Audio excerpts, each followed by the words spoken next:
देर आए दुरुस्त आए। 10 साल के बाद कांग्रेस के आंगन में खुशियां लौटी हैं और इसकी बड़ी वजह है कांग्रेस को लोकसभा चुनाव में मिली 99 सीटें। जी हां, 99 सीटें। ये कांग्रेस के लिए न सिर्फ एक ऑक्सीजन की तरह है बल्कि एक दशक बाद लोकसभा में कांग्रेस को आधिकारिक रूप से नेता प्रतिपक्ष मिलने जा रहा है और कहा जा रहा है कि राहुल गांधी अगले नेता प्रतिपक्ष होंगे। नमस्कार, मैं हूं संजीव चौहान। हमारी इस खास पेशकश में आप सबका स्वागत है। अब नेता प्रतिपक्ष कहें या फिर लीडर ऑफ ऑपोजिशन, ये पद संसदीय परंपरा में बेहद खास है। विपक्ष को जनता की आवाज माना जाता है और विपक्ष का नेता देश की पूरी जनता की सदन में आवाज होता है। तो इस पद के असल मायने क्या है? ये पद किस आधार पर मिलता है? बीते एक दशक में यह पद किस पार्टी के पास था? नेता प्रतिपक्ष के पास कौन कौन सी शक्तियां होती हैं? क्या नेता प्रतिपक्ष सरकार के फैसले को रोक सकता है? तो इन तमाम सवालों के जवाब हम आप तक पहुंचाने जा रहे हैं। बीते 10 साल से लोकसभा में नेता प्रतिपक्ष का पद खाली है क्योंकि 2014 के बाद से किसी भी विपक्षी दल के 54 सांसद नहीं जीते। मावलंकर नियम के तहत नेता प्रतिपक्ष बनने के लिए लोकसभा की कुल संख्या का 10% यानी 54 सांसद होना जरूरी है। 18वीं लोकसभा में कांग्रेस को अधिकृत रूप से नेता प्रतिपक्ष का पद मिलेगा। इस बार कांग्रेस के 99 सांसद हैं जो लोकसभा की कुल संख्या का 18% है। कांग्रेस वर्किंग कमेटी ने इसके लिए राहुल गांधी के नाम का प्रस्ताव पारित किया है। 16वीं और 17वीं लोकसभा में कांग्रेस पार्टी को मावलंकर नियम के तहत नेता प्रतिपक्ष का पद नहीं दिया गया था, लेकिन संसदीय मामलों के जानकारों का मानना है कि leader of opposition in parliament act 1977 में 10 का यानी 10% का कहीं भी कोई उल्लेख नहीं है। एक्ट में लिखा गया है कि संसद के किसी भी सदन में विपक्ष के नेता का अर्थ है राज्यसभा या लोकसभा में विपक्ष के सबसे बड़े दल का वो नेता जिसे राज्यसभा का सभापति या लोकसभा के अध्यक्ष मान्यता देते हैं। अगर विपक्ष में 2 या ज्यादा पार्टियों के नंबर एक जैसे हों तो सभापति या अध्यक्ष पार्टी की स्थिति के आधार पर फैसला लेते हैं। इस एक्ट को एक उदाहरण के जरिए आपको समझाते हैं। 2015 में दिल्ली चुनाव में बीजेपी की केवल 3 सीटें आई थी। अब ये 10% नहीं है। बावजूद इसके विधानसभा अध्यक्ष रामनिवास गोयल ने बीजेपी के विधायक विजेंद्र गुप्ता को नेता प्रतिपक्ष की मान्यता दी थी। विधानसभा सचिवालय ने नोटिफिकेशन जारी कर कहा था कि बीजेपी सबसे ज्यादा सीटें जीतने वाली विपक्षी पार्टी है, इसलिए उसे विपक्षी पार्टी माना जाता है। ऐसे में सवाल उठता है कि 10% सीट वाला नियम आया कहां से? दरअसल 1952 में देश में पहला चुनाव हुआ था। कांग्रेस ने 364 सीटें जीती थी और दूसरी सबसे बड़ी पार्टी सीपीआई को 16 सीटें मिली थी।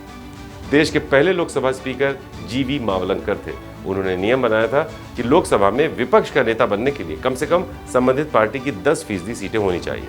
इसके पीछे मावलंकर का तर्क ये था कि कोई नियम होना चाहिए वरना हर पार्टी नेता प्रतिपक्ष का पद मांगने लगेगी। बस तब से यही नियम चला आ रहा है, जबकि मावलंकर का ये नियम किसी गैजेट या लिखित में जारी नहीं किया गया था।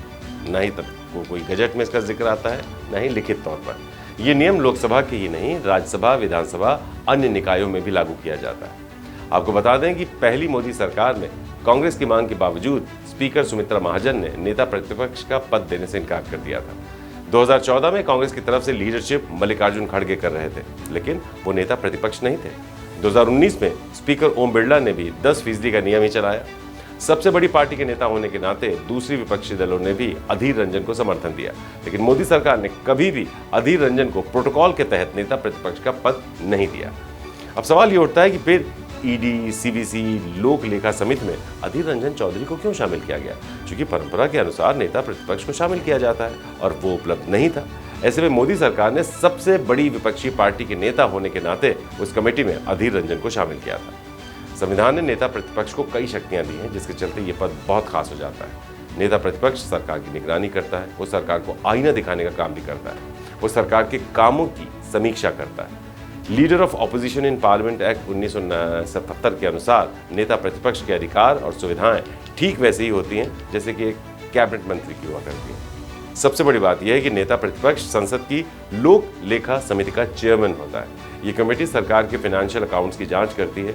ये समिति उन रुपयों के हिसाब की जांच करती है जो संसद के माध्यम से सरकार को खर्च करने के लिए दिए जाते हैं। नेता प्रतिपक्ष कई महत्वपूर्ण कमेटियों और सिलेक्शन कमेटीज के भी सदस्य होते हैं। इसमें केंद्रीय सतर्कता आयुक्त, मुख्य सूचना आयुक्त और राष्ट्रीय मानवाधिकार आयोग जैसे महत्वपूर्ण पद के लिए बनाई जाने वाली सिलेक्शन कमेटी में भी वो शामिल होते हैं। और अगर सरकार सिलेक्शन कमीशन में नेता प्रतिपक्ष को शामिल ना करे तो देश में ईडी, सीबीआई चीफ की नियुक्ति नहीं हो सकती।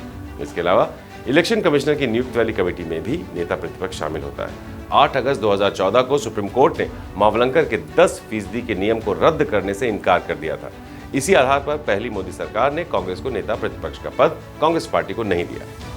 अब आपको बताते हैं कि कांग्रेस के अंदर नेता प्रतिपक्ष को लेकर क्या चल रहा है। कांग्रेस के कई नेता चाहते हैं कि राहुल गांधी लोकसभा में विपक्ष के नेता बने। कांग्रेस वर्किंग कमेटी की बैठक में भी उन्हें ही नेता प्रतिपक्ष चुना भी गया, लेकिन फैसला राहुल को लेना है। कांग्रेस के कई नेता सोशल मीडिया पर कह रहे हैं, हमने राहुल गांधी के नाम पर वोट मांगे हैं और उन्हें ही लीडर ऑफ ऑपोजिशन बनना चाहिए। ऐसी मांग करने वालों में कांग्रेस के तमिलनाडु के विरुद्धनगर सीट से कांग्रेस सांसद मणिकम टेगोर और कांग्रेस के राज्यसभा सांसद विवेक तनखा जैसे नाम शामिल हैं। न सिर्फ कांग्रेस के भीतर से ये आवाजें आ रही हैं, बल्कि गठबंधन के साथ ही शिवसेना के संजय राउत के साथ साथ इंडी गठबंधन के कई नेता राहुल को ही नेता प्रतिपक्ष बनता हुआ देखना चाहते हैं। सहयोगी पार्टियों के नेताओं का कहना है कि लोकसभा में राहुल को ही संसदीय दल की लीडरशिप की जिम्मेदारी लेनी चाहिए। आपको बता दें, राहुल के पिता राजीव गांधी 1989 में नेता प्रतिपक्ष रहे। इसके बाद उनकी मां सोनिया गांधी भी 1999 में पूरे 5 साल विपक्ष की नेता रही हैं। वहीं अगर राहुल नेता प्रतिपक्ष नहीं स्वीकार करते हैं तो दूसरे नामों पर भी चर्चा हो सकती है, जिसमें शशि थरूर, मनीष तिवारी, केसी वेणुगोपाल और लोकसभा में कांग्रेस के निवर्तमान उपनेता गौरव गोगोई जैसे वरिष्ठ कांग्रेसी नेताओं के नाम हैं। साथ ही राज्यसभा में पहले से ही मल्लिकार्जुन खड़गे विपक्षी नेता हैं, वो दक्षिण से आते हैं। ऐसे में लोकसभा का नेता भी दक्षिण से ही चुना जाए, शायद ऐसा ना हो। वहीं जानकार मानते हैं कि लोकसभा में अच्छे वक्ता को नेता प्रतिपक्ष पद मिलना चाहिए, साथ ही जिसकी हिंदी पर अच्छी खासी कमांड हो, पकड़ हो, ऐसे नेता को ही यह पद दिया जाना चाहिए। बीजेपी 10 साल बाद पहली बार गठबंधन से सरकार बना रही है। इसकी वजह से इस बार का विपक्ष ज्यादा अग्रेसिव होगा। ऐसे में हिंदी बोलने वाला नेता होना चाहिए। पिछली बार अधीर रंजन चौधरी ने खूब कोशिश की, लेकिन हिंदी में उनका हाथ तंग होने की वजह से उनकी बात आसानी से पहुंच नहीं पाती थी जनता तक, और अच्छी हिंदी का मसला रहा तो मनीष तिवारी का पलड़ा सबसे भारी हो सकता है। बहरहाल 10 साल की देरी के बाद कांग्रेस को नेता प्रतिपक्ष जैसा महत्वपूर्ण पद ऐसे हालात में मिल रहा है जब बीजेपी ने गठबंधन के सहारे सरकार बनाई है और इंडी गठबंधन संख्या के मामले में बीजेपी के बेहद करीब है, जिसकी वजह से संसद में कानून पास करवाने में सरकार के पसीने छूट सकते हैं और चर्चा के लिए विपक्ष को भी अब ज्यादा समय देना होगा। वहीं राहुल गांधी नेता प्रतिपक्ष बनते हैं तो अपने पिता और माता के बाद इस पद पर रहने वाले अपने परिवार के तीसरे सदस्य होंगे। ये पद अपने साथ कई जिम्मेदारियां लेकर आता है और इन जिम्मेदारियों को राहुल कैसे संभालते हैं ये देखना भी बेहद दिलचस्प होगा। तो हमारी इस खास पेशकश में इतना ही। अपनी राय हमें कमेंट करके जरूर बताइएगा। फिर होगी आपसे मुलाकात। नमस्कार।